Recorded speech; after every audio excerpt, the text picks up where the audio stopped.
8 अप्रैल को अलीगढ़ से गायब हुए राहुल और अनीता, जो होने वाले दामाद और सास थे, आखिरकार 16 अप्रैल को सामने आ गए।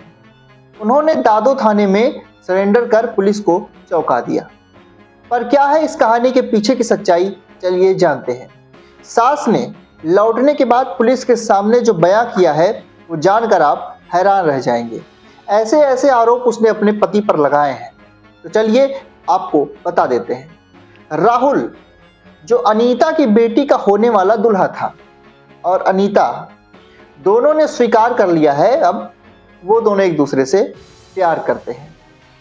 पुलिस को दिए बयान में अनीता ने बताया कि वे दिल्ली, बिहार और नेपाल जैसे इलाकों में छिपते छिपाते घूमते रहे। इस दौरान करीब 2826 किलोमीटर यानी 2826 किलोमीटर का सफर उन्होंने तय किया। उन्होंने कहा कि हम भागते भागते थक गए थे, तो अब सोचा कि दुनिया और परिवार का सामना करना चाहिए। इनकी इस प्रेम यात्रा ने गांव वालों और पुलिस दोनों को चौंका दिया।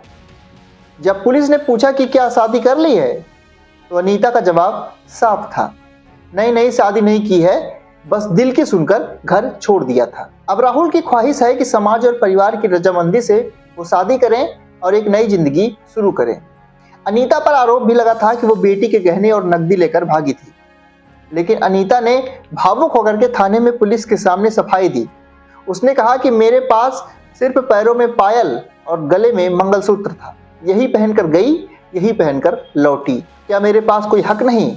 उसने बताया कि उनके पति ने कभी उनको आर्थिक आज़ादी दी ही नहीं, और एक बार सिर्फ 1500 रुपया मांगने पर उन्हें दिन भर पीटा गया।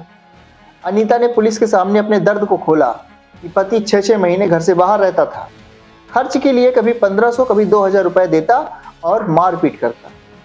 उनका आरोप था कि ना तो घर बनवाने की जिम्मेदारी उठाई, इसके अलावा हर छोटे खर्च का भी वो हिसाब मांगते थे। जब पुलिस ने पूछा कि बेटी की शादी होनी थी तो घर क्यों छोड़ा, अनीता का जवाब चौंकाने वाला था। उसने कहा कि बेटी की शादी थी तो क्या करूं, हमें जाना था, हम चले गए। अब दोनों परिवार से बात कर शादी की योजना बना रहे हैं। गांव में इस रिश्ते को लेकर के चर्चाओं का बाजार गर्म है। कुछ इसे सामाजिक मर्यादा के खिलाफ मान रहे हैं, तो अब कुछ लोग इसे महिला की आज़ादी की कहानी भी बता रहे हैं।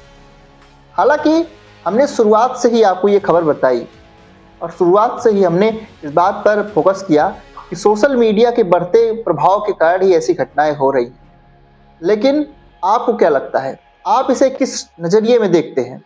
अब आगे क्या होने वाला है ये तो वक्त ही बताएगा, लेकिन इतना तो है कि अब ये साफ हो गया है कि होने वाली सास और होने वाली दामाद दोनों एक दूसरे से प्रेम करते हैं और वो शादी करने की भी योजना बना रहे हैं। आपका जवाब कमेंट बॉक्स में हमें जरूर बताइएगा। मिलेंगे अगली अपडेट के साथ, तब तक के लिए नमस्कार।